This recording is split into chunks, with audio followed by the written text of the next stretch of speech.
podcast. Siempre tiene un alter ego, sea tanto positivo o negativo en su día a día, de que habla de las carencias, viene más con una ideología asiática, de las máscaras, o lo mismo que Un puede comentar el Freud del yo, el ello y el super yo. montón de situaciones que uno en la vida real en general le incomodan. Yo siempre he dicho, a mí la verdad me incomodan mucho los halagos porque avergüenzan, ¿cachai? En la vida real, en mi propio yo, en la Obvio. vida que yo comparto con mi familia, a mí me da vergüenza, de verdad, me pongo rojo. Pero cuando yo estaba Ujú. trabajando de noche, los disfrutaba, me reía y era un personaje distinto. Ahora yo apagaba el micrófono y volvía a ser mi yo y me sentaba a tomar un trago en la barra cuando ya había terminado todo el proceso de trabajo y cuando se me acercaban, no, la Vito, que yo dejé de ser Vito, ahora soy Víctor, siéntate conmigo, conversemos un rato, ¿cómo estáis? Y bajaba mis energías, ¿cachai? Porque mi personaje se apagaba junto con el micrófono. Y creo que es lo mismo que está diciendo Francisco en el fondo, que tú tienes que ciertamente de alguna manera dominar ciertas áreas de tu personalidad y ciertas emociones para poder desenvolverte dependiendo de la circunstancia en la que estés. Y eso no te hace más falso o menos falso, porque uno convive con muchas emociones y sentimientos todos los días y con distintas sensaciones diarias. Hay días que te levantáis más bajón, hay días que te levantáis más alegre, hay días que te levantáis más musical, no sé, miles de cosas. Y eso no te hace ser un personaje distinto o falso, sino que simplemente te predetermina de acuerdo a la energía que sentí en el día. Ya mira, si tomamos los tres conceptos, podemos entender, como dijo la Andrea, como dijo el Vadín, que uno como ser humano, o la vida en sí, es cíclica, tiene cambios, uno tiene cambios emocionales también, y podríamos basarnos en que las personas como tal, en base al proceso que llevan, es el personaje que tienen en esa instancia, o el personaje que deben tomar en su vida por quizá una fuerza mayor o porque es necesario. Me explico. Claro. O sea, Ujú. si una persona está viendo un proceso de dolor, obviamente tiene que hacerse mucho más fuerte, como lo que explicaba Ajito la Carmen con el tema de su hijo. O lo mismo que dice el Francisco con el tema de la profesión que tiene. Así. O sea, uno tiene que optar por un personaje y no significa que sea algo negativo si lo hablamos desde una persona, desde tu esencia, de tu proceso, porque cada cual está en un proceso distinto. La idea es llegar a un aprendizaje o ser todos buenas personas o llegar a un estado de felicidad o acercarse a lo que es la felicidad o la paz.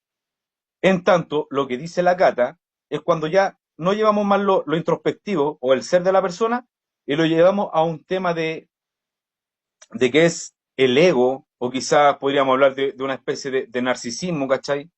Del cual la persona se autové suficiente al resto y a todos los mira por abajo. Y donde ahí genera un contexto del yo, de que esto, y efectivamente generan un personaje. Y es cuando se dice que polarizan o generan un alter ego que es negativo o pesimista. De que yo soy así, pero realmente no soy así. Y ahí están los dos tipos de contextos. El que sería positivo, de tomar un personaje, o que tú eres un personaje en tu día a día, porque tú constantemente cambias, es como decir, yo no soy la misma persona que fue hace un año atrás. Las personas que me conocieron hace un año atrás pueden dar una opinión de Cristian, pero hay personas que ahora pueden dar otra opinión distinta de Cristian, en base al proceso que uno quiere, en base a los cambios que uno tiene. Es como también podría entenderse como las corazas que de repente uno se pone, en base a los Sí. mecanismos de defensa Son que coras. tiene. Sí, yo creo Es que es como una, que una buena definición de eso. Yo creo que está basado un poco también en la percepción del resto. Ojo en cómo hemos opinado todos nosotros, y me incluyo.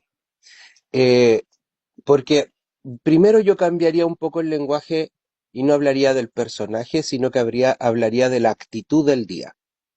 Porque para mí no es un personaje, es la actitud con la que yo me levanto o con la que yo enfrento el día.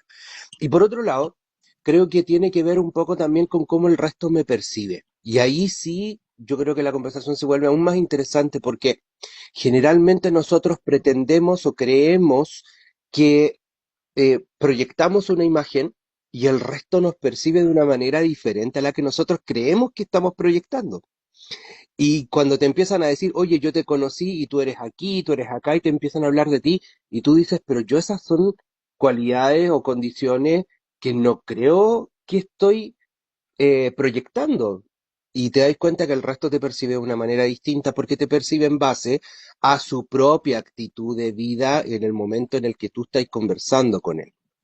Mira, buen punto ahí. Entonces, balanceado. Por ejemplo, claro, eh, hay personas que son racionales y hay personas que son emocionales, Ajá. ¿ya?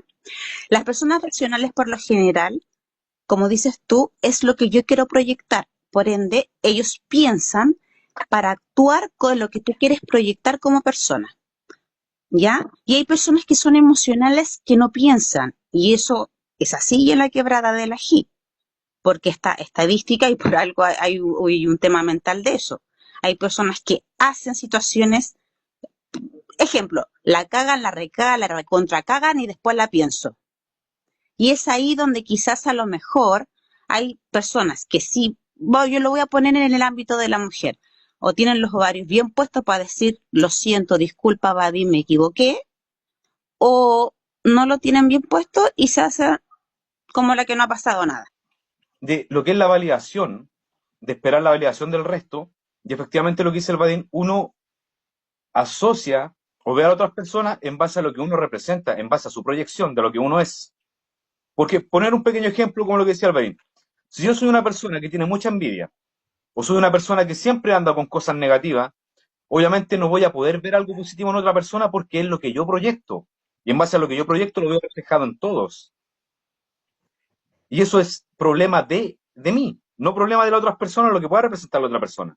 Ahora ya cuando caemos en un tema de validación, eso ya es netamente una carencia, una necesidad de pertenecer a algo, sabiendo que todas las cosas parten de uno, las superaciones, los logros, y como dice el Badín, vivimos en estados emocionales. Tú tienes que elegir tu estado. Tú puedes sentirte la felicidad cuánto dura, porque es un estado. Lo mismo la tristeza.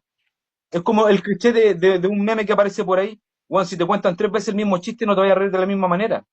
Entonces, ¿por qué seguir llorando por lo mismo muchas veces? ¿O por qué encasillarse y quedarse pegado en ciertas situaciones que te hacen mal? Es como uno toma su estado. Tú sabes qué estado eliges mejor. Creo que todas estas actitudes son parte de uno mismo y a lo que quiero llevar en el fondo es que no te hace alguien distinto. A ver, yo creo que estamos tratando de llegar al punto clave que es la autenticidad, ¿cierto? ¿Qué tan auténtico en realidad soy? En redes sociales, en donde tú quieras plantearlo, pero qué tan auténtico soy. Y ese auténtico no necesariamente significa ser siempre de una misma manera, porque dependiendo de las circunstancias yo tengo que saber adaptarme también a las condiciones que me tocan vivir en el día a día. Y eso no me hace menos o más auténtico. ¿Dónde está la clave, creo yo? Esa es la esencia.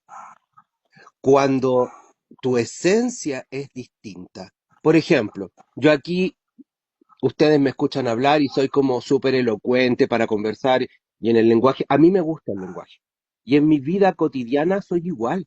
Y en mi trabajo soy igual, a pesar que yo me desenvuelvo con gente que muchas veces ni siquiera terminó su quinto básico y que es muy difícil entenderse con ellos, pero uno aprende con el lenguaje a relacionarse y a entender y a la vez poder darse a entender. ¿Ya? Eh, pero eso no te hace menos auténtico. De pronto, hablar un poco más básico para que la gente te entienda con quién te tienes que comunicar para poder lograr una comunicación efectiva, no te hace menos auténtico, creo yo. Entonces, este alter ego en el fondo para mí, yo siempre lo he visto como alguien o algo que te debe provocar, buscar incentivar o hacer crecer esa parte de ti que no has sido capaz de terminar de desarrollar. Que en el fondo es lo que pasaba con Batman.